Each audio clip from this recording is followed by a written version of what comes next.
Greetings, everyone. Welcome to another live edition of Mic'd Up Sports, the show that goes in depth with the people who build our sports community. And joining us is an athlete you might remember if you followed Minnesota basketball a few years ago, Naja Woods, who is the all-time leading scorer for Minneapolis Southwest girls basketball, and then competed in 3 sports at Knox College. And these days you can find her more or less doing what I do as a multimedia journalist for ABC 57 WBND, covering the Michigan, South Bend area, if I understand it. Well, Naja, thanks for coming on. And what is it like being one of us, working in the media and doing your best to tell stories? Well, let me just say it's crazy, but I love it. I mean, it's different every single day. There's something new.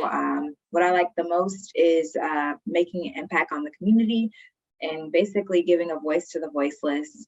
I am a one-woman band, so I do everything by myself. I shoot my own stories, edit my own stories, do my own interviews, and then put it all together to go live on air every day. It's a lot of work, but again, I do it for the community, so I love it. And I've interviewed a lot of athletes, past and present, on this podcast series, but not many go into the field that you do. And so if you don't mind starting there, I understand journalism was one of the subjects you studied at Knox, but what inspired you to take up this profession and become a multimedia journalist? Well, actually, I wanted to go more into print when I graduated. At least that's what I thought. But I found it was really hard to get a job in print journalism as it's kind of dying down a little bit more. So I just started applying for jobs, and this opportunity kind of knocked on my door, and I opened the door and took it. So, I mean, and now I love it. I learned a lot of skills, how to work camera, edit, all those kind of essential skills that you need to be a multimedia journalist. So, I mean, I always figured I could kind of connect it back. I mean, sometimes I do get to cover sports. I got to cover on Notre Dame women's March Madness, and that was awesome. Got to travel to Connecticut and Oklahoma with the team as they pushed through the March Madness tournament. So that was awesome. So just kind of seeing what I used to do in high school and college come into fruition with journalism is kind of awesome. Who knows? Maybe one day you'll get to follow them or maybe cover a tournament. I don't know if broadcasting is up your alley or sports broadcasting, but I have a couple of colleagues who followed your path, did a lot of news, and at least one of them transitioned full-time into sports. Is that something you see yourself doing? I do really love sports. Like when I got to cover Notre Dame women's basketball, I usually cover like local news. So sometimes it's not the most positive thing, you know, shootings and crime and stuff like that. So when I got to cover sports, it was like a breath of fresh air, and I didn't want to leave. But unfortunately, Notre Dame women's basketball didn't make it all the way, so I kind of had to come back. But I mean, I would be very interested in covering sports if that opportunity does open up full time. Just think, you were this close to going back home with the women's Final Four in Minneapolis. I know. I was really looking forward to that. I was like, ooh, I get to go back home. I don't even have to stay in a hotel. I can stay with my parents. But unfortunately, Notre Dame didn't make it that far. So I know that was a big deal. A record number of media credentials for the Minneapolis women's Final Four event. And I guess you got a taste of it. So women's sports, it might be a niche, but it's a growing one, and it's not slowing down anytime soon. no, I don't think so at all. I mean, it's picking up, like you said. I mean, just kind of women's sports, empowering women. It's kind of a movement all around the world. So I want to continue on the wave. So I'm right there for it. Well, I don't know how many views this podcast gets. I got a ways to go before I crack the top dogs, the top brass in the podcasting world. But for any of you watching this, if Naja does make that transition into sports broadcasting, remember this interview, because she would speak it into existence. This isn't just some weird pipe dream. No, she's got plans. But on a related note, and again, a few of my friends went into the profession, and one made the transition from news into sports, another was a multimedia journalist like yourself, and now is launching her own current events show that will air on CW in February. It's to create a voice for the voiceless, to put it succinctly. It's a long story. I don't know how much time you have, but for someone like yourself, what is the significance of having a woman of color get into the field of news reporting, news broadcasting? And again, the world is your canvas. A lot of folks who go into this profession, some of them stay with it for a long time. Others use it as a springboard for other avenues in their career. And there is no wrong answer when it comes to being in the media, but to have someone of your background enter the field and get the opportunity to tell stories, whatever they look like, what does that mean for you? For me, I think it's really important because when I remember watching newscasts when I was younger, I remember not seeing a lot of people that looked like me. And so for me, it's important to kind of inspire those girls and those young teenagers who do look like me to know that it's very possible to do something like this, and just, I don't know, continue to follow your dreams.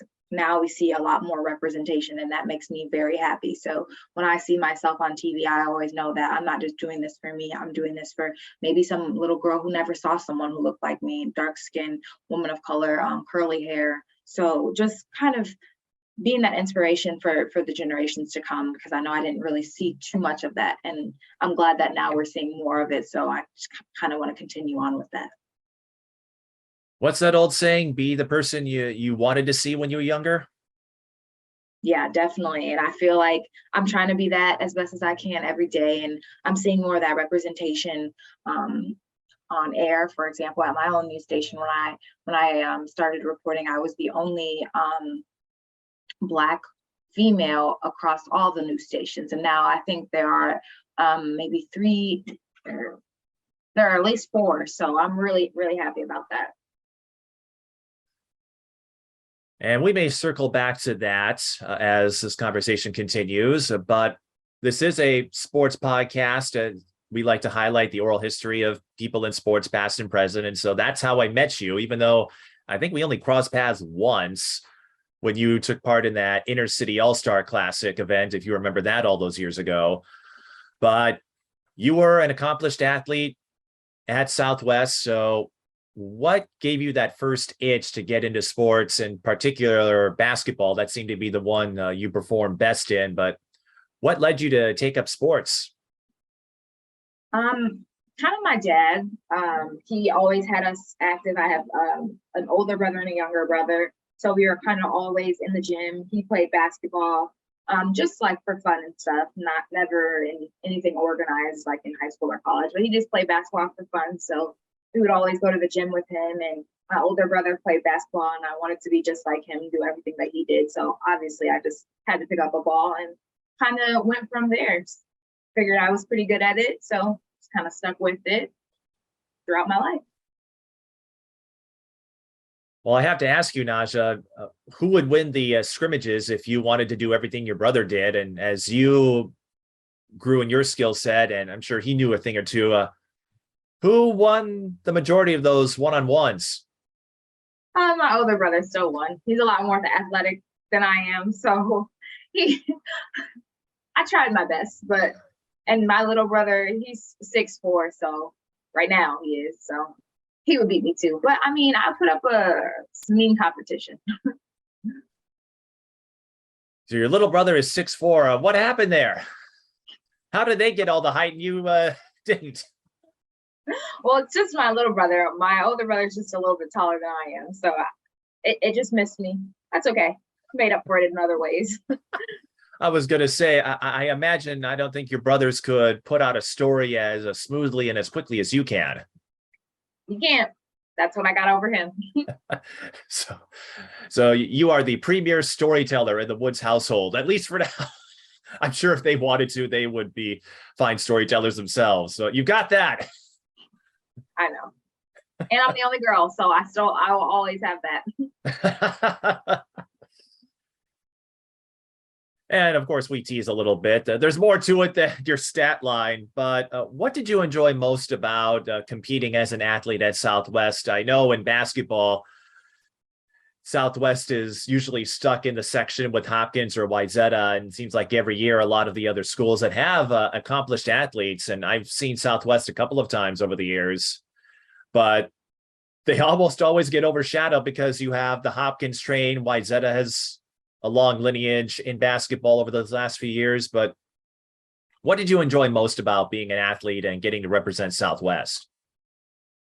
I enjoyed being on a team. I thought that was really, really good. And I feel like now that I look back, it kind of transfers into a lot of life skills, just knowing how to work with other people. So I think I'd say I enjoyed being on a team and getting to know different girls over the years. And as I got older, well, as I came into the program, I was mentored by some of the older girls. And then when I got older, I was able to mentor some of the younger girls. I think just being on a team was really fun for me.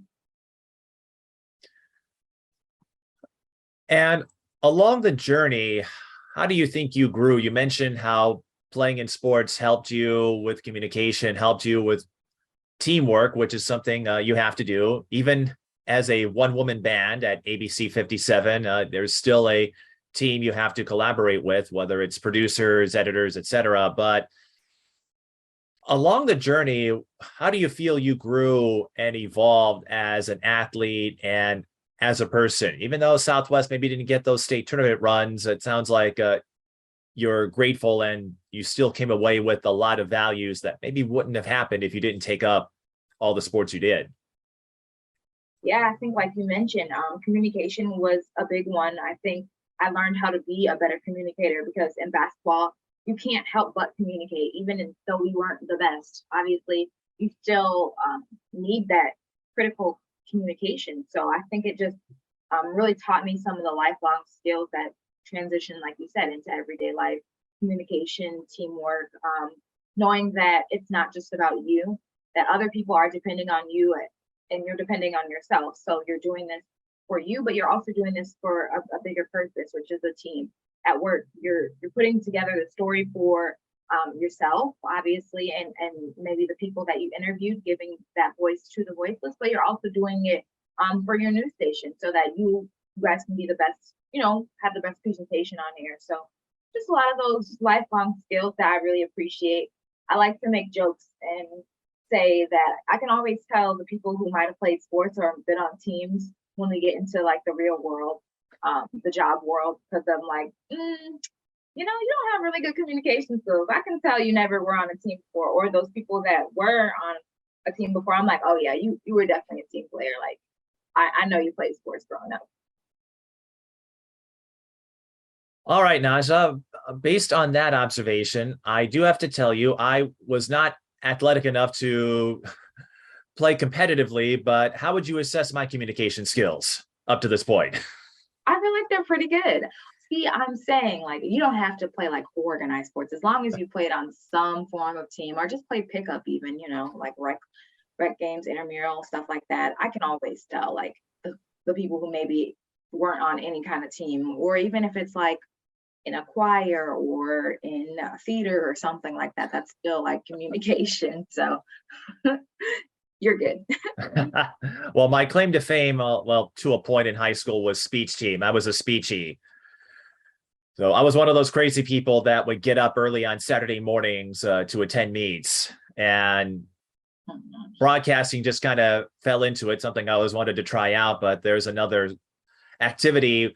Well, and you know this too, being a reporter, communication is vital, whether I'm talking with my broadcast partner, when I have a color commentator with, or when I'm doing a truck shoot with one of the local stations and I'm getting feedback from my directors. So I may not have played, I may not have the illustrious accolades that you do, but I've hung around sports long enough to understand that it's a team sport. In fact, even yesterday, I did a soccer doubleheader and I mentioned on air, because one of the teams I covered, their top player couldn't play. He had a red card the prior game and had to sit out. And I said, well, soccer is not won one-on-one.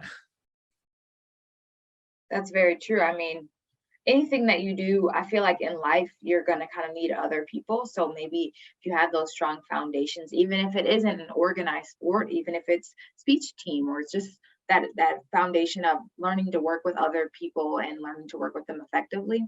I mean, even though their top player was sitting out, I mean, there's still, I don't know how many people are on a soccer team, but there's still at least a dozen other people on that soccer team that, can still step up. So Well, I'll give you this just in case you ever cover a soccer story. There are 22 people, 10 position players, and a keeper.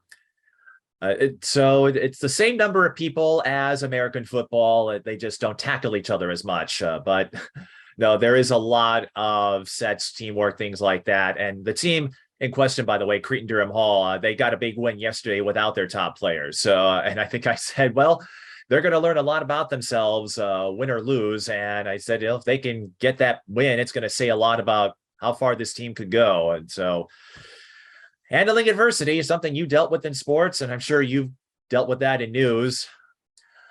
And on the sports side of it, we mentioned maybe you didn't get the state tournament pomp and circumstance that other schools did, but you got to make a lot of memories along the way. I found out you and I actually share a few friends through the basketball world, and one of them did tell me years ago you can meet a lot of people through that sport.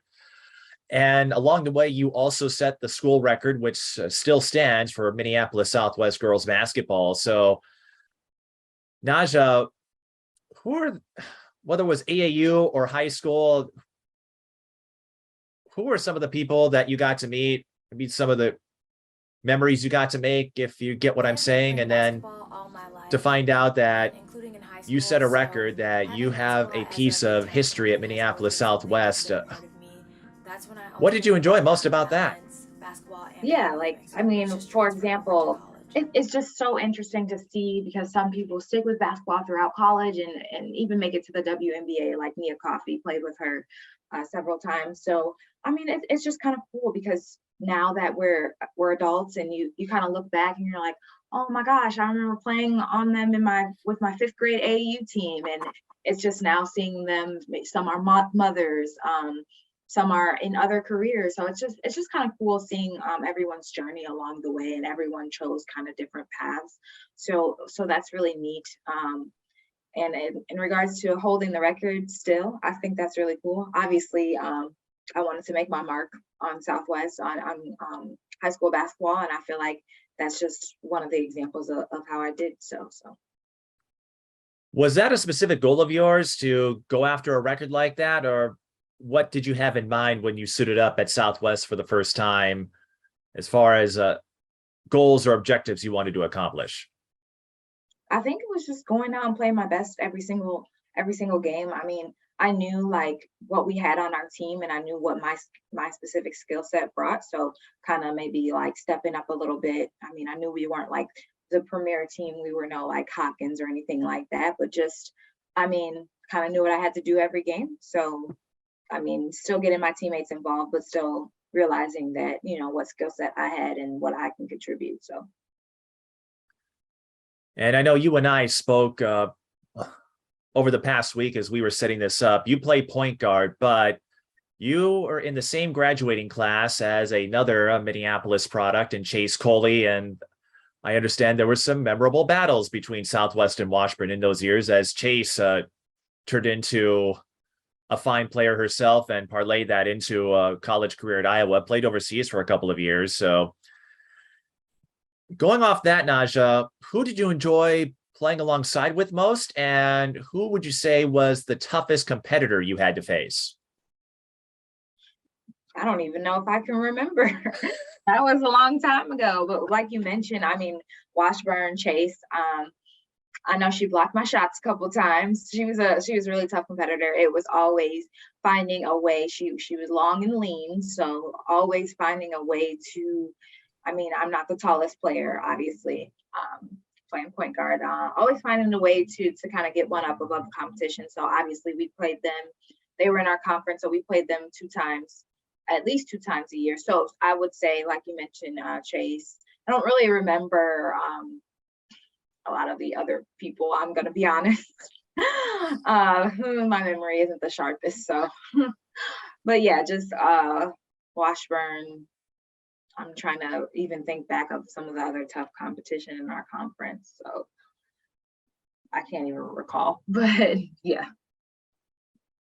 I think at that time, Washburn was the premier team for those few years, and it was South before then. Hmm. Now things have changed a little bit, but that's the nature of sports, as you're well aware of.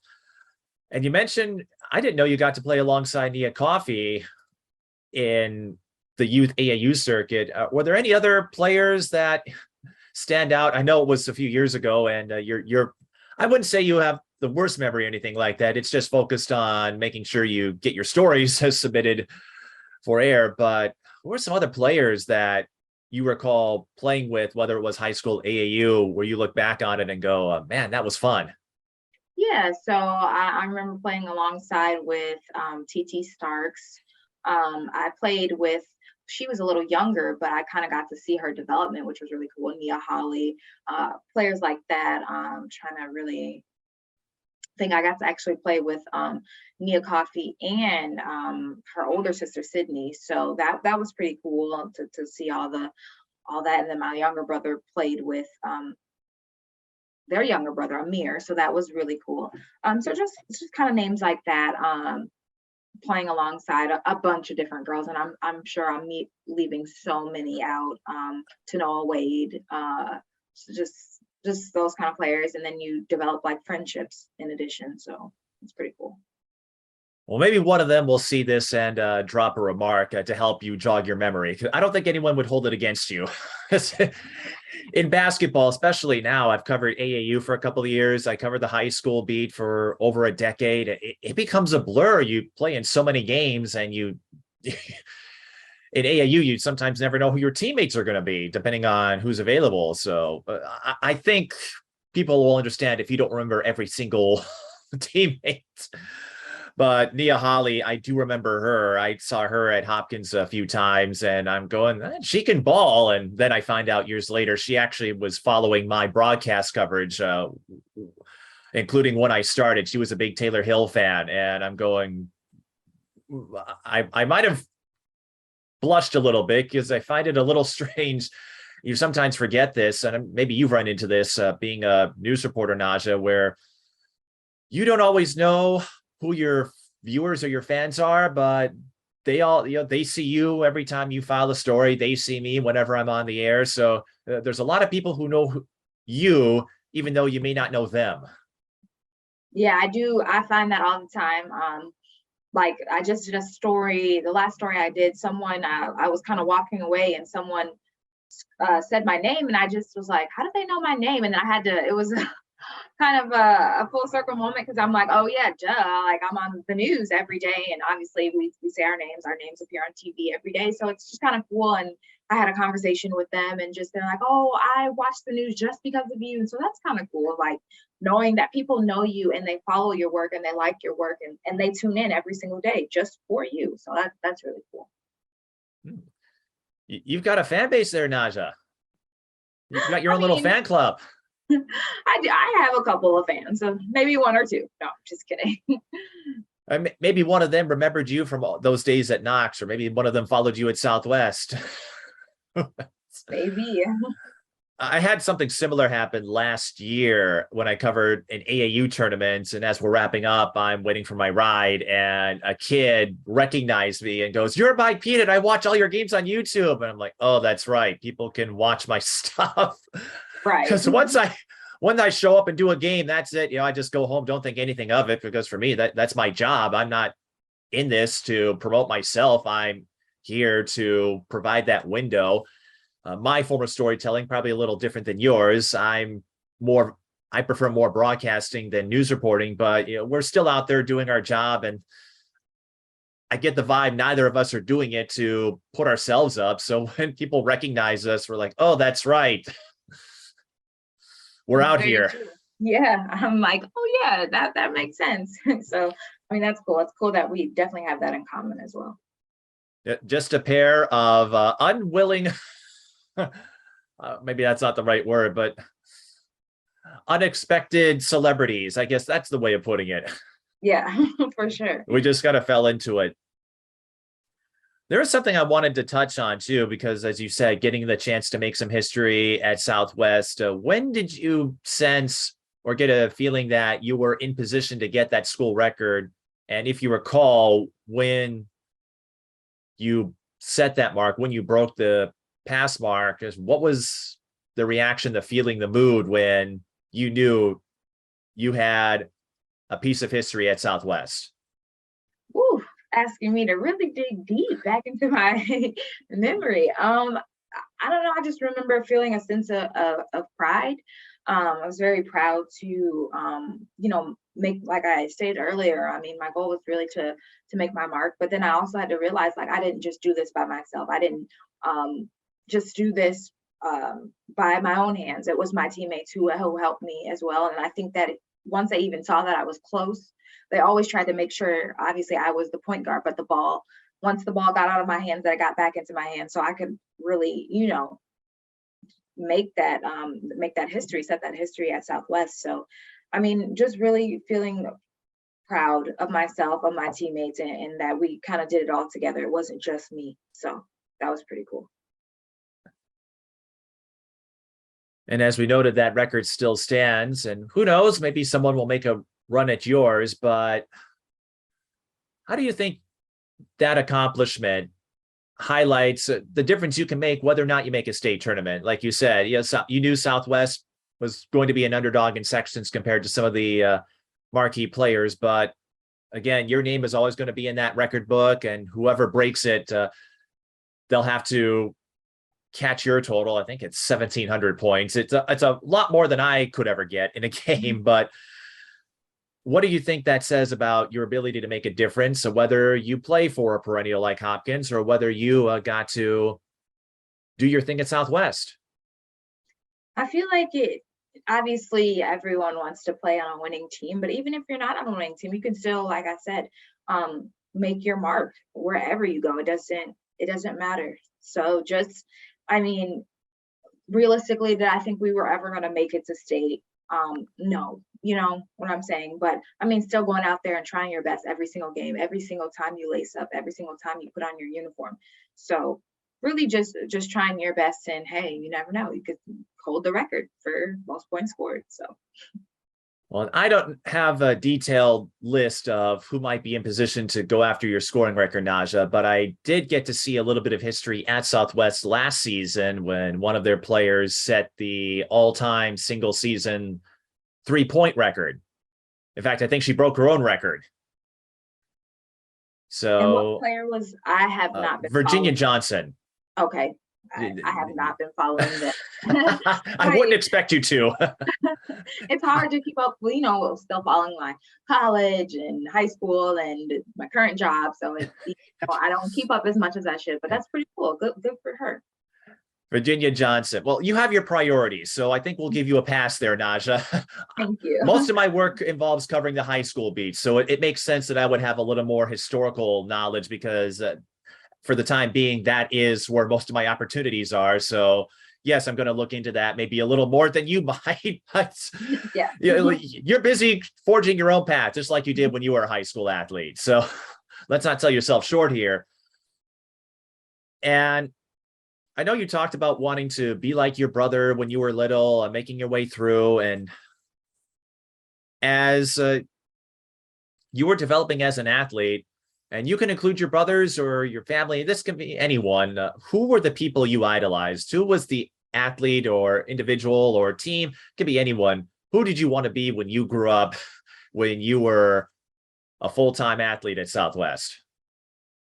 Yeah, so I wouldn't say that I wanted to be like anyone, because I feel like every person, like, I don't know, it sounds cliche, but I wanted to be like myself. But I really admired, like, still my older brother and my dad, because they were always the one who pushed, and my younger brother once he got there. He was a little behind us, but they always pushed me to be better. So just that we always were in the gym. So he's always someone who can do drills with me, something and stuff like that. So I'd say them. And then you talked about moving on to the college realm. You attended Knox, a Division III school, if I'm correct, and got to play three sports at some point in time.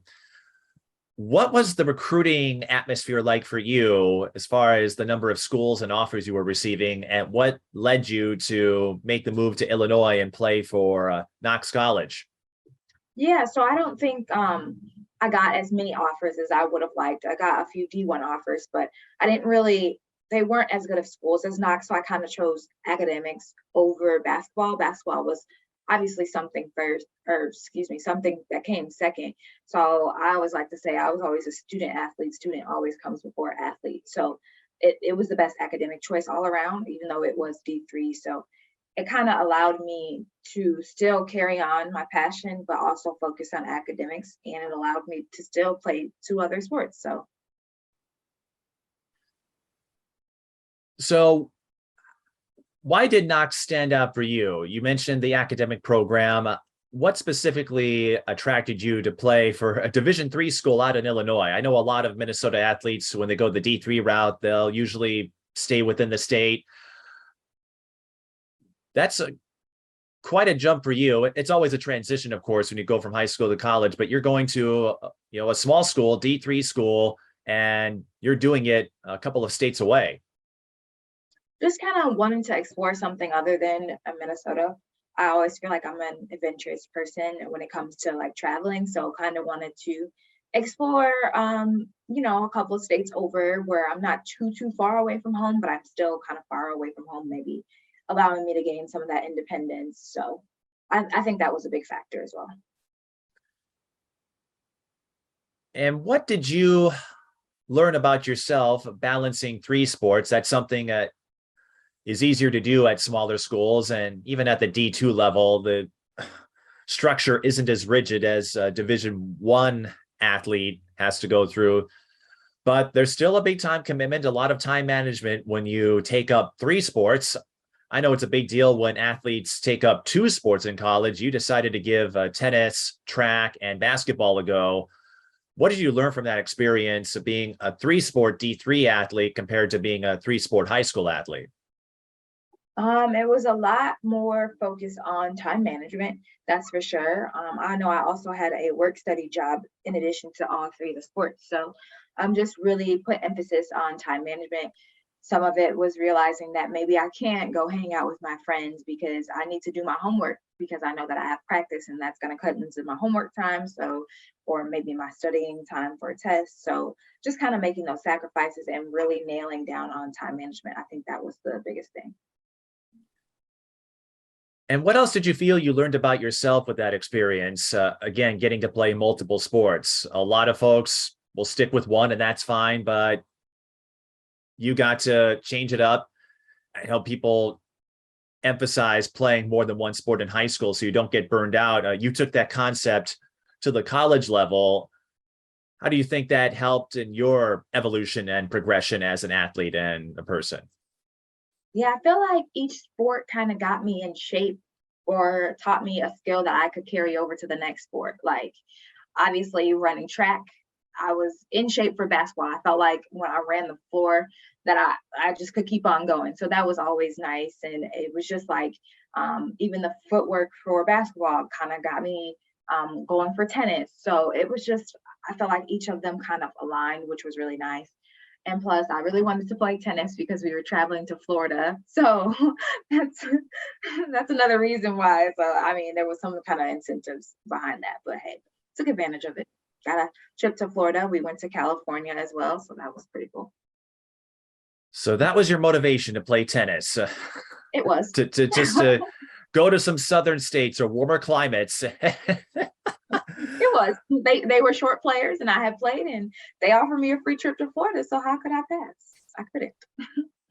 Hey, and you know what? Look at how the sport of tennis is changing too, with athletes of color. Well, Serena Williams got that send off at the U.S. Open, and part of it was the athlete she inspired. And I remember couple of years ago when Coco Gauff made that U.S. Open surprise run just as her career was starting, and the first player she beat in the opening round was Venus Williams, a player she grew up watching. Naomi Osaka, of course, an accomplished athlete. So it's cool to see. I know maybe you didn't quite get the pomp and circumstance or all the celebratory stories that some of the pros got, but that was cool that you got to throw a little bit of tennis amidst your basketball and track.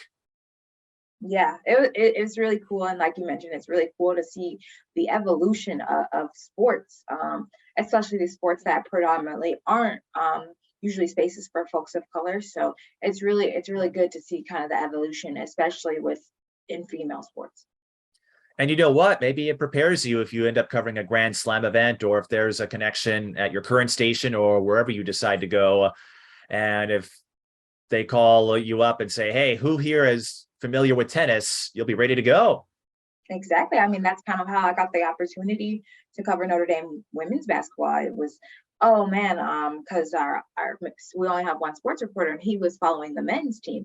And they're like, oh man, who else can do women's? And I was like, I can. And they're like, oh yeah, you can. Because you know all about the game. So it kind of opened other opportunities that we're seeing still happen now. So all right. So if I see you get to cover any tennis or track, well, women's basketball, you've got that checked off. I'll understand why. Yep, I'll have it in the bag. And what events did you compete in for track, if you don't mind? Yeah, so I ran the 200. I did the 4x1 and unfortunately the 4x4. Why do you say unfortunately? That was a hard race. That is a hard race. And then I dipped and dabbed in long jump as well. So they do say the 400 meters is the toughest race in the program. It's that combination of speed and distance, where the others you can maybe specialize one or the other, but that 400, it's the middle ground. So it sounds like you got through it in one piece, though. I did. I'm still alive, thank gosh. So when you had to run those 400s, it's something it doesn't sound like you were looking forward to it compared to the sprint events. So how do you prepare yourself knowing you had to make a dead sprint for an entire lap around the track? What helped you get through it and stay in one piece? Yeah, so obviously a good warm up was essential. We warmed up before every event because you don't want to get hurt, pull anything or anything like that. But I feel like the 400 was more of a mental game. So really preparing yourself mentally, maybe doing I like to do a little bit of meditation, listen to my music beforehand. Because really it was more of a mental battle. Like your body could do it, but you had to convince your mind. And we all know how tricky that is, battling with your internal self. Yeah, I mean, that was some of the toughest sports event that I have ever had to do. I mean, that whole lap around the track sprinting, that's a game changer. And I take it halfway through, you're thinking to yourself, why am I punishing myself like this? Right, exactly. Like I did not have to do this. I did not have to sign up for this. So yeah, the entire time, because definitely, like I said, I'm a tougher mental battle than it was a physical battle. So. But it sounds like you got through it, and you had some pretty solid credentials. And unfortunately, you were telling me your senior season came to a premature end, because I'm looking in basketball, you did quite well. You were starting every game. You were a proficient scorer when you needed to be. You were a fine facilitator, but again, that comes from the point guard background. So going into your senior year, and I don't know what your plans were as far as what you wanted to do after sports, but what transpired and how tough was it to accept that your playing career didn't get the ending that you were looking for? Yeah, I feel like it was really tough. It was really tough because I felt like I was going to be the best that I ever had going into my senior year. I played a lot during the summer, played a lot of pickup, and I just felt really ready. And, a couple open gyms right before our first, or the last open gym right before our first practice, I got a season-ending ankle injury. I ended up fracturing and tearing a ligament in my ankle that later led to me having to get surgery. So it was really devastating, but I had to realize that a lot of my teammates looked up to me. So even though I was going through my own mental battle and really, feeling defeated that I wasn't able to play my final year and help the team like I needed, I still had to be there to support them like emotionally. Still came to every practice, still went to all the games that I could go to. So just really knowing that they were still looking to me like the girls, or excuse me, I guess we're women in college, would come to me. I would sit on the bench and they would come to me and say, hey, like, what can I do better? And I would tell them. So I kind of turned into like another coach for the team. So, I just try to still help out in any way I could, even though I couldn't be out there physically. And even though the ending wasn't what you were hoping for, looking back at your time as an athlete, playing 3 sports and getting to do it in college, how do you feel that empowered you the most?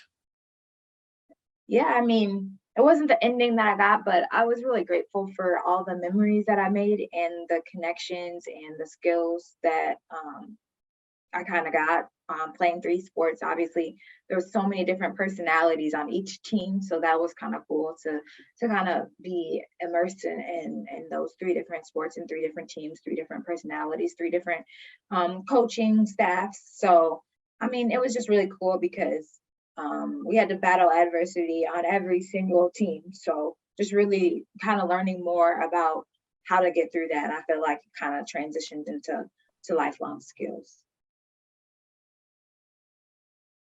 Not to mention, you also got to experience 3 different environments, because in tennis, if you're playing singles, of course, it's one-on-one, doubles, you have a partner. Basketball, a team sport. And in track, you have the team dynamic when it comes to the relays. But for the individual events, that's another sport where the only person you're competing with, well, you're competing against the other runners as well, but you're not having to worry about what anyone else is doing. The only person you have to focus on is yourself. So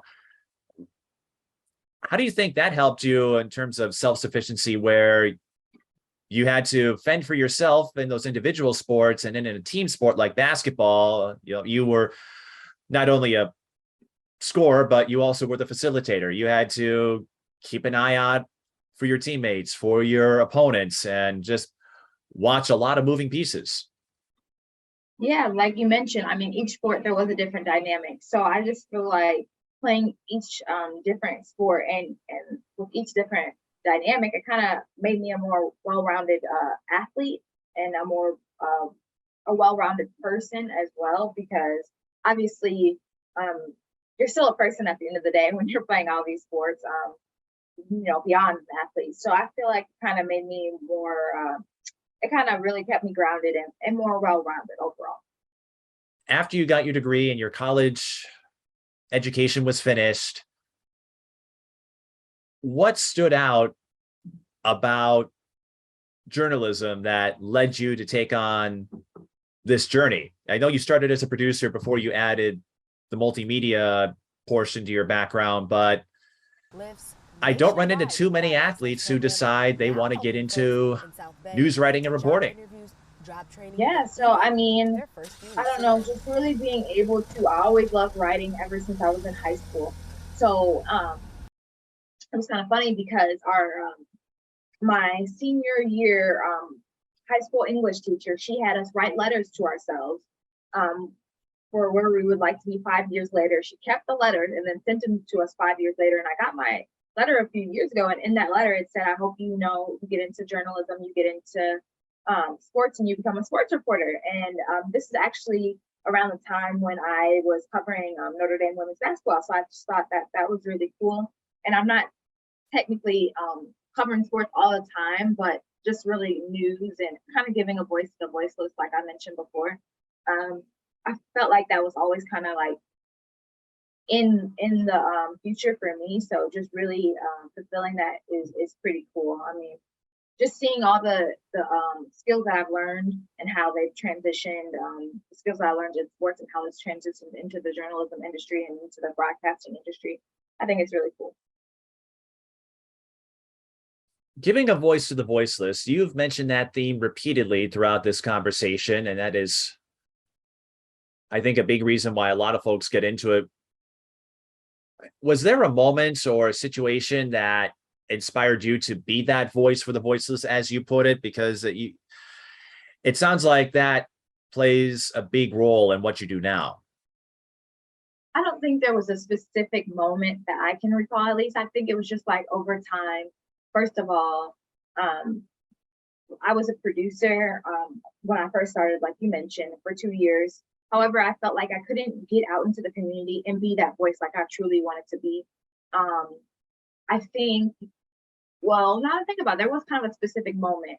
I started our station's first ever Black History Month series.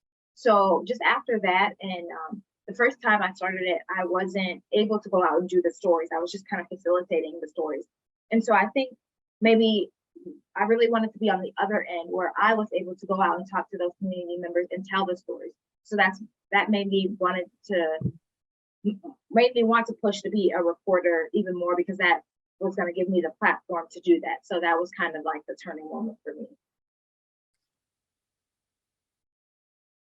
And we touched on it, but looking back at that letter you wrote to yourself with the 5-year goal in mind and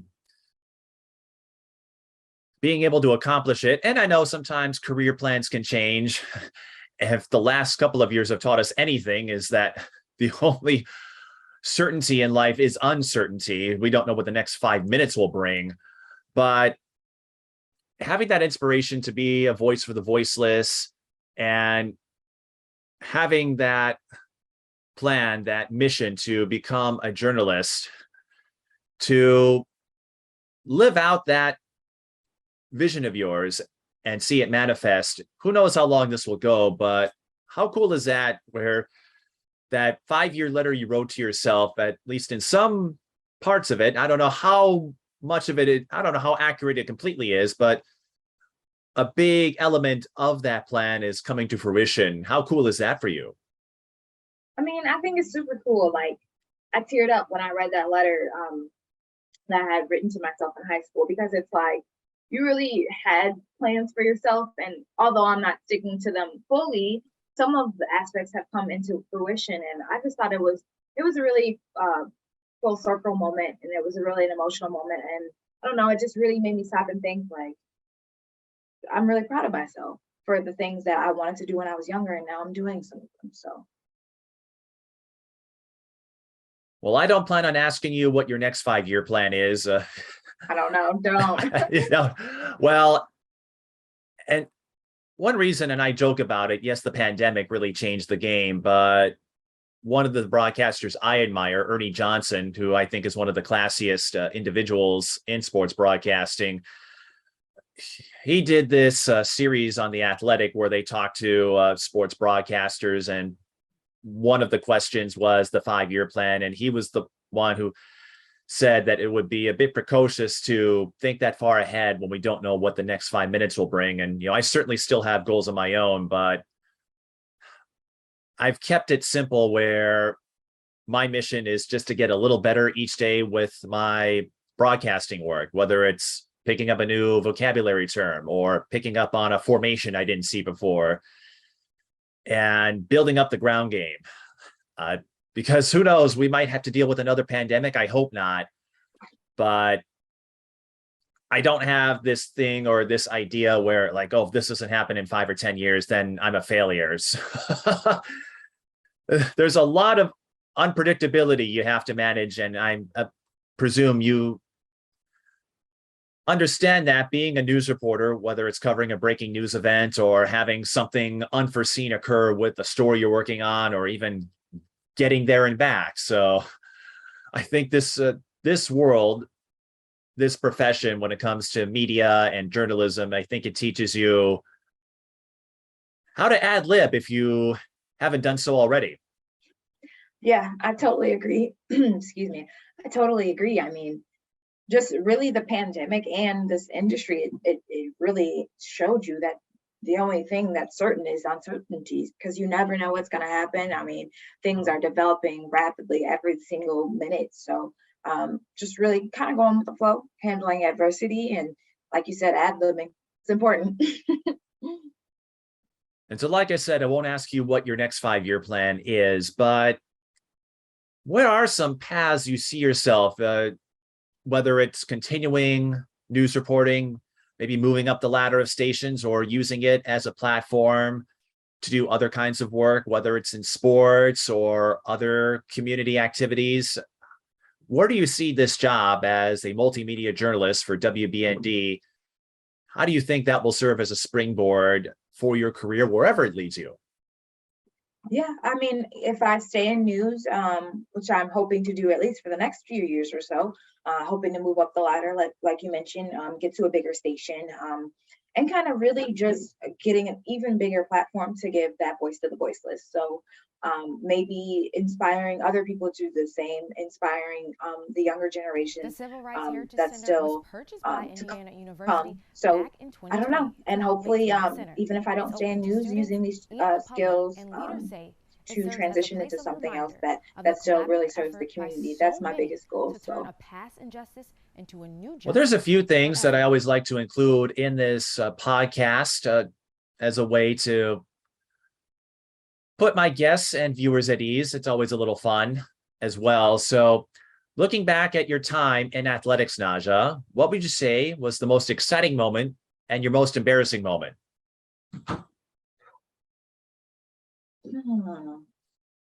exciting moment was definitely this is an easy one.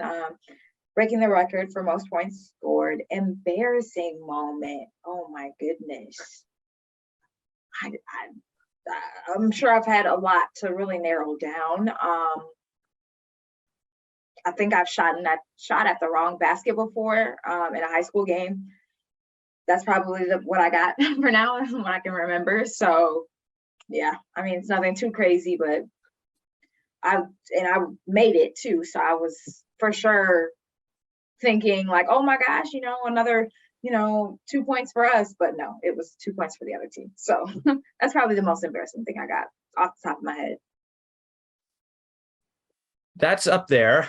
Naja, I was trying not to break out laughing because that moment gives you a shared distinction with Swing Cash. One time in college, it was the UConn UCLA game. You may have seen a clip of this on YouTube. She rebounded a missed free throw and instinctively went up for the jump shot and scored on her own basket. Yep, I do remember that. So, I mean, I guess, yeah, I don't mind having that in common with her. So, in your case, you're probably just relieved that it wasn't on video like it is now with every school having a streaming option, because if that happened now, it would have been on overtime or something like that. So you're just like, oh, yeah, okay, for sure. It'll just stay in the archive somewhere. But I'm going, man, in a high school game, what the heck happened? How do you? I don't know. And I was so happy, like, yeah. And then my team is like, no, that was the wrong basket. And I didn't, yeah. But, hey, we live and we learn. I never did it again. So. That's the important thing. I was going to say, how small did you feel after that happened when you're like, oh, I gave the opponent 2 points? Exactly. You probably wanted to just like curl up into a ball and just, a float or just roll away. And right. Like, sub me out, coach. I think I might need some time on the bench. No. But like you said, the most important thing is you never lost track. And I'm sure your teammates and your coaches would never let you forget which side that you were supposed to score on. Right. It's one of those things I think you can laugh about later on. That's why I asked the most embarrassing moment, because usually in the moment you feel real silly, but you're like, yeah, that happened. But like you said, so it happened to Swing Cash. So right. It's happened to the best of women's basketball players out there. Right. And another question, you might remember this from the breakdown guidebooks that come out every year, but I like to ask because sometimes the answers change or they stay the same, but it's always a little fun. What would you say is the most unusual thing about yourself that people wouldn't know if they met you for the first time? Oof, these are some hard questions. Unusual thing? Ooh, I don't know. I don't know. really like to sing, even though I can't sing, but I'll still try publicly. So that's probably the most unusual thing. I mean, that's not really unusual, but I mean, I think I might be tone deaf.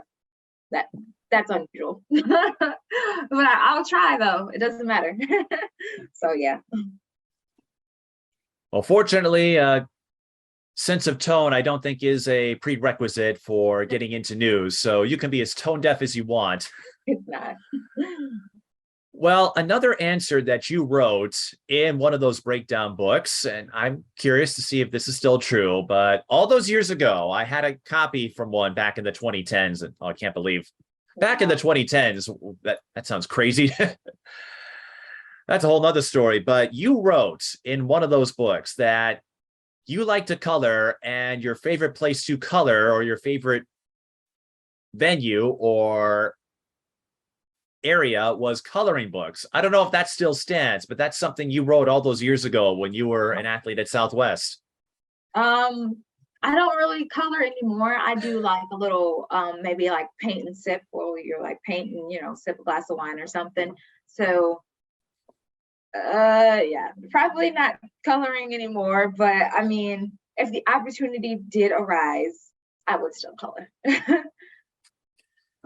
Well, honestly, paint and sip sounds a lot more fun than just more classy. Well, but hey, color and sip, maybe you turn that into a thing. See, there you go. I might try it after. I just found that amusing, and I had a hunch that answer might change, because when you're in high school and now you're a full-fledged adult telling stories for a news station, that's like, okay, maybe that isn't a part of you, but I just wanted to see if that was still a thing, because that was the answer. Although you said it was your teammates who came up with it, you had a hard time finding one yourself, and they said, my friends like to say I color, and my favorite place to do so is coloring books. And hey, that's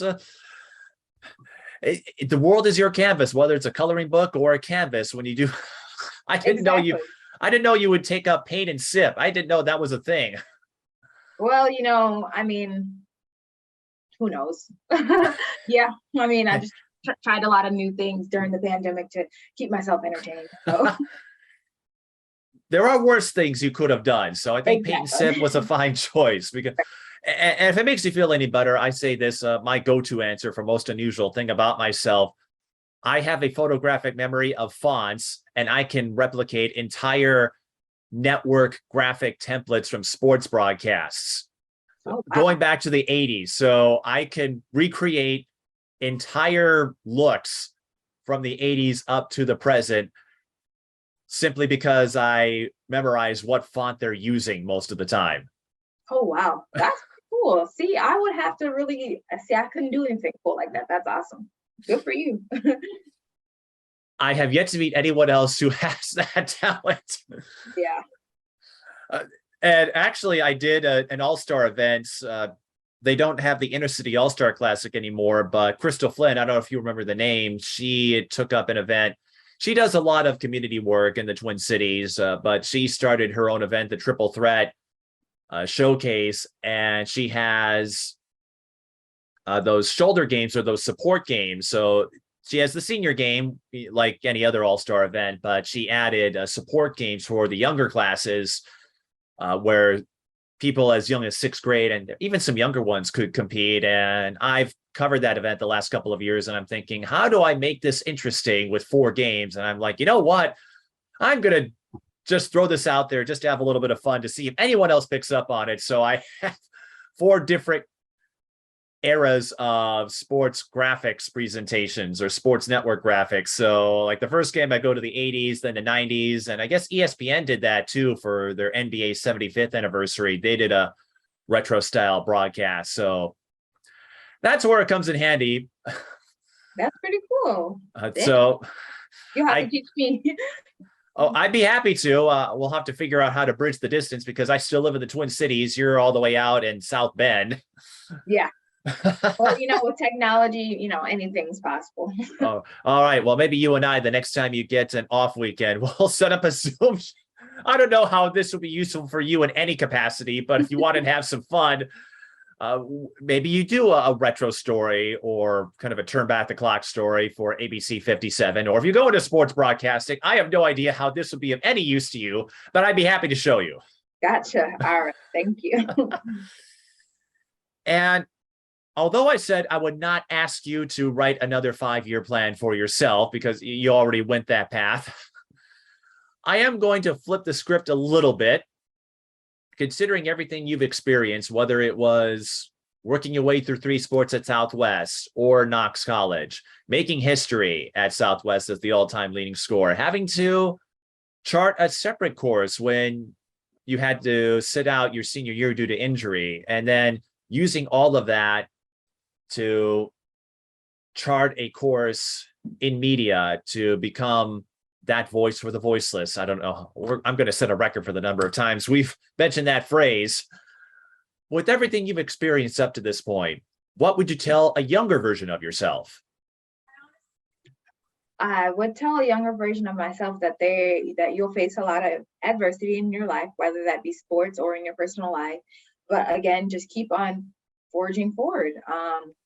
You really want to be that person who, like I don't know the famous saying, but really want to be like the person you want to be for your younger self, or whatever the saying is. So that there's always a path ahead, and push through the adversity. That's what I would say. And I feel like that has kind of made me the person who I am today, and the woman that I'm becoming still as I grow and learn in this industry, and from past experiences. So yeah. I wonder if the phrase you're looking for, Naja, is be the change you wish to see.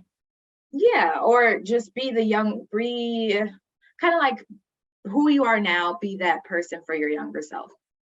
Whatever the phrase is, but that's what I'm looking for. Mm-hmm. I think I know what you're talking about, and I've seen it. Like, be the person you wanted to have when you were younger. Mm-hmm. Yes, that's what I was trying to get out. It's all right. It's an off day. Maybe you did have a sip of wine before. No, I'm kidding. No, not today. Not yet, at least. You know, afterward. Right. Afterwards, you might.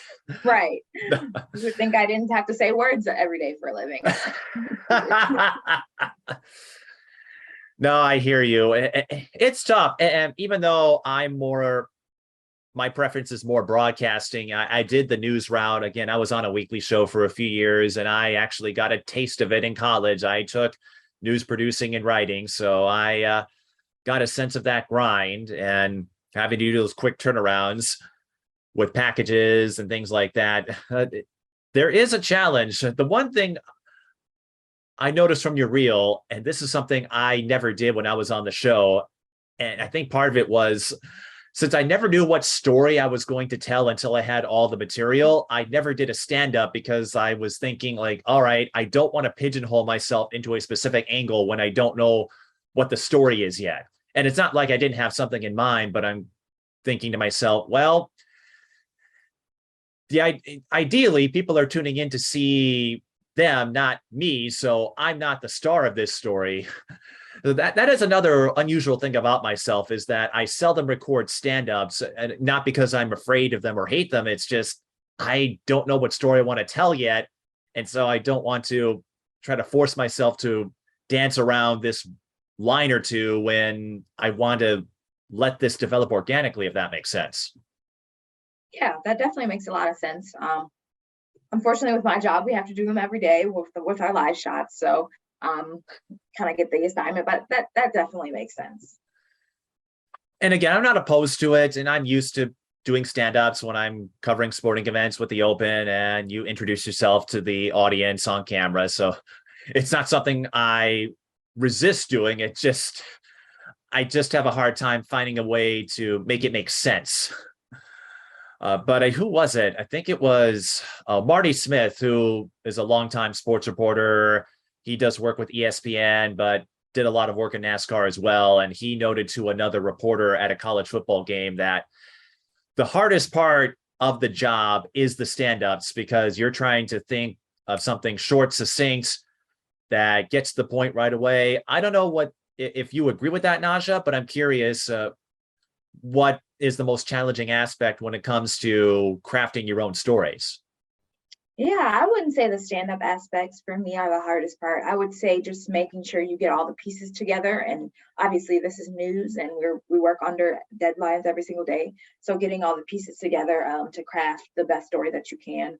So whether that be securing interviews, because usually we're getting the stories that morning and then we're turning them for the evening newscast. So crafting or excuse me, getting all the pieces together to craft the best story.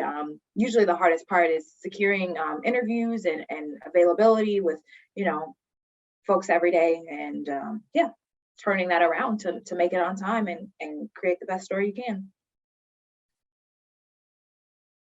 Well, based on your reel and based on the fact that you're still with WBND, I'm going to make the presumption that no matter what, you find a way to get that story out there. It may not always be perfect, and I've been there, where you have to turn around and do a story and maybe you didn't turn out the way you hoped for, but you got it done, and that's the important thing. For sure. We talked a lot about your profession being a woman of color in an industry that can be challenging for people who look like you and for aspiring journalists or broadcasters in whatever form it takes. And there's so many ways to do it now with audio podcasts and video, one-on-one interviews, traditional news reporting, so many ways, so many methods out there. What advice would you give to aspiring journalists of color who want to do what you do or chart their own course in sports broadcasting, podcasting, whatever it looks like? What would you tell them? Yeah, so I would just tell them, I mean, at first I thought I couldn't do it because there weren't people that looked like me, but just know that you can do it no matter how you look, no matter if you're dark skinned, if you have curly hair, just really just go for it, no matter how you look, and really push to make sure you're getting the skills and developing and doing everything that you can. There is a path forward, and there is a space for you, and there is a voice for you, and you can use that voice to give it to other people. Yeah, so going off of what you had said about how it doesn't matter what you look like, you can find a way to make a space for yourself in this industry. Have you received any feedback from either the people you meet when covering stories or fellow reporters? I know you went to the NABJ convention recently, if I'm correct. So what kind of response or feedback have you received either from people in your community or from fellow reporters who see someone like yourself with dark skin, curly hair, and in an industry that had been homogenous for a long time and in many ways still is? So what kind of response have you received for making your own space in this industry? I think for the most part, I receive overall really positive feedback. I know there was a woman who came up to me and she was with her daughter and she was like, my daughter watches you. It was a Black woman and her little Black daughter. And she was like, my daughter watches you every day. She turns on the news just to watch you. And she says she wants to be just like you. And that was a really humbling experience and humbling moment because what I wanted to do and what I didn't see when I was growing up, I'm being that inspiration for the younger generation. And I saw that firsthand. And to be told that, it was just really inspiring. And sometimes I'm like, oh, I don't feel like doing this today, but that kind of is the motivation that I have. I guess it's the driving factor behind getting up and giving a voice to the voiceless and being that representation for those who look like me, who are young and kind of inspiring them. So it was pretty cool. And I know we spoke of role models in the world of sports. Naja, when you found this fascination, I'm curious when you developed this interest in journalism, but when you decided this is something you wanted to do, were there any role models or people who inspired you when you decided to make your way into this industry? Yeah, I mean, in regards to like in the sports world or in the journalism world, I feel like it kind of can overlap. But I mean, one of the people who kind of inspired me was obviously she just played her last tennis match with Serena Williams. I mean, she was in a sport that no one really looked like her and her sister Venus. So, I mean, just kind of breaking ground as, I mean, I know I'm not on that platform yet, but just breaking ground as a Black woman, I mean, playing in a predominantly white upper class sport. So, and just really the path that she forged for herself and the history that being one of the most dominant athletes in the world, male or female, Black or white or any race. So just she was really kind of an inspiration for me. I like that you said yet in that response about platforms, because I have a feeling you'll make a name for yourself. It sounds like you already have, if you have at least one viewer who tunes in just because you're on that station. So I like that answer, though. Gives yourself time and room to grow because For sure. your career is just starting. And then I know we talked about this a bit, but to have both of your worlds come together when you covered the Notre Dame women's basketball team, get a little taste of that. We'll see if you continue in sports or traditional news, whatever it looks like. But just how cool was that for you? You got to cover Notre Dame for a couple of weekends and maybe relive some memories that you once had as an athlete. Yeah, I mean, just like you mentioned, it was a space that I never got to be in as an athlete. So being there as a reporter and a former women's basketball college athlete, high school athlete, that was just really cool. I mean, it was honestly one of the best moments that I've had at ABC 57 News. I mean, in addition to, you know, meeting with community members and inspiring them, but just really being in a space where I didn't get to experience it as a college athlete, but just really seeing it and being able to cover it, and especially it's the first time Notre Dame women's basketball has ever had a Black female head basketball coach. So just covering it with her as her first experience, that was just amazing. So That's right. Neil Ivey, who took over for Muffet McGraw after Muffet stepped away from the sport, and Notre Dame, of course, one of the perennials in women's basketball. And I think I'd be here all day if I tried to think of all the athletes who represented the Fighting Irish, and not to mention some of the other teams you got to see. And who knows, maybe you get to cover Notre Dame again this upcoming season if they make the tournament. maybe, I mean, they did it once, so I think they can do it again for sure. I mean, they've done it a lot of times, but my experience covering them, they did it once. Yeah, they've won a couple of championships, and I'll never forget Arike Ogunbowale. Championships a few years ago. So well, and I'll never forget Arike Ogunbowale winning it with two buzzer beaters, once in the semis and once in the championship. I know you weren't quite a reporter yet, but it won't be long if you're able to get some more sports assignments, or you may get to cover another moment like that. I don't know if you had any buzzer beaters of your own, but I mean, yeah, I've had a few. Nothing to that much excitement, but hey, I mean, it still counts. So it still does. And I feel like you and we could be here all afternoon just sharing stories about the profession. Some of the challenges that you've mentioned. Well, you did discuss some of the hurdles that have come your way in storytelling in terms of piecing it together. And I know a lot of reporters in your position have shared stories of what it's like to exist in this industry. And it's not always sunshine and rainbows. I think most people are understanding of that you're going to have to develop a shell of sorts. But the most important takeaway is that whatever space you have, don't relinquish it. And it sounds like you're doing what you can to expand that space and remind folks that people like yourself can tell good stories. And you certainly have done that in the last year. And I teased some of that, but for anyone who's interested in following your path as a reporter, whether it's at ABC 57 or wherever you end up, where can people find you? Yeah, so they can find me on YouTube, Naja Woods Journalism. I'm getting into Instagram again, so they can follow my Instagram, Naja Woods. Facebook, Naja Woods TV. Just kind of across every platform, just type in Naja Woods. I kind of have a unique name. That's what I'm grateful for. So I don't think you'll find a lot of people with that name. So it'll be easy to find. So just follow me on all kind of social media platforms, Twitter, Naja Woods TV as well. So yeah.